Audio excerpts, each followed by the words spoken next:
দরিয়াপুর নামে এক শান্ত গ্রাম ছিল। সেখানে অনেক মানুষ বসবাস করত। তাদেরই একজন ছিল ভৈরব, পেশায় এক দরিদ্র কাঠুরিয়া। সে তার স্ত্রীকে নিয়ে ছোট্ট কুঁড়ে ঘরে থাকত। প্রতিদিন ভৈরব বন থেকে কাঠ কেটে এনে বিক্রি করত, আর সেই টাকায় কোনো মতে তাদের সংসার চলত। একদিন ভৈরব বনে গিয়ে দেখে, আশ্চর্য, একটাও শুকনো গাছ নেই। মন খারাপ করে সে বাড়ি ফিরে এলো। বাড়িতে এসে তার স্ত্রীর কাছে বলল, আজ বনে একটাও কাঠ পাইনি। চিন্তা করো না, কাল কি হয়তো পেয়ে যাবে। পরদিন ভৈরব আবার বনে গেল, কিন্তু সেদিনও কোনো শুকনো গাছ পেল না। মন খারাপ হয়ে গেল তার। আজ যদি কাঠ না পাই তাহলে রাতে খাবারও জুটবে না। যাই, আর একটু ভিতরে গিয়ে দেখি যদি কিছু কাঠ পাই। তাই সে বনের আরও গভীরে ঢুকতে লাগল, এই আশায় যে হয়তো ভেতরে কিছু গাছ পাওয়া যাবে।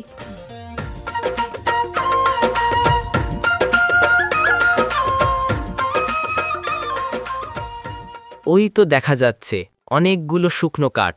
তারপর ভৈরব খুশি হয়ে গাছ কাটতে শুরু করল।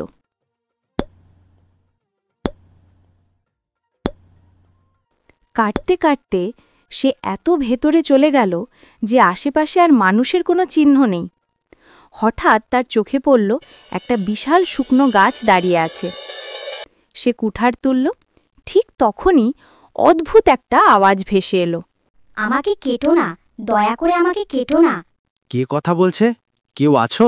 আমি গাছ। তুমি যেই গাছটা কাটতে যাচ্ছ আমি সেই গাছ। গাছ কথা বলে নেতি? না, আমি আসলে গাছ নই, আমি এক অভিশপ্ত পরী। অভিশপ্ত পড়ি মানে? তাহলে তুমি গাছ হলে কিভাবে?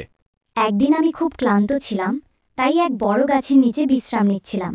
হঠাৎ, তুই আমার গাছের নিচে বসেছিস? আমি তোকে অভিশাপ দিচ্ছি, আজ থেকে তুই গাছ হয়ে থাকবি। বুড়িমা, আমি জানতাম না এটা তোমার গাছ, আমাকে ক্ষমা করে দাও। না, এই অভিশাপ থেকে তুই তখনই মুক্তি পাবি যদি কোনো মানুষ তোর গোড়ায় গভীর রাতে পানি ঢালে। তারপর থেকেই আমি এই গাছ হয়ে আছি। তুমি চিন্তা করো না, আমি তোমাকে এই অভিশাপ থেকে মুক্ত করব।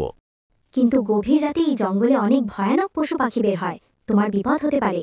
ভয় যতই হোক, আমি কথা দিয়েছি তোমাকে মুক্ত করবই। এই বলে কাঠুরিয়া বাড়ি চলে গেল।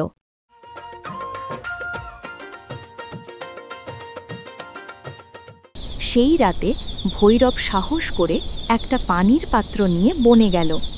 চারপাশ অন্ধকার, নেকড়ির ডাক শোনা যাচ্ছে, কিন্তু সে থামল না।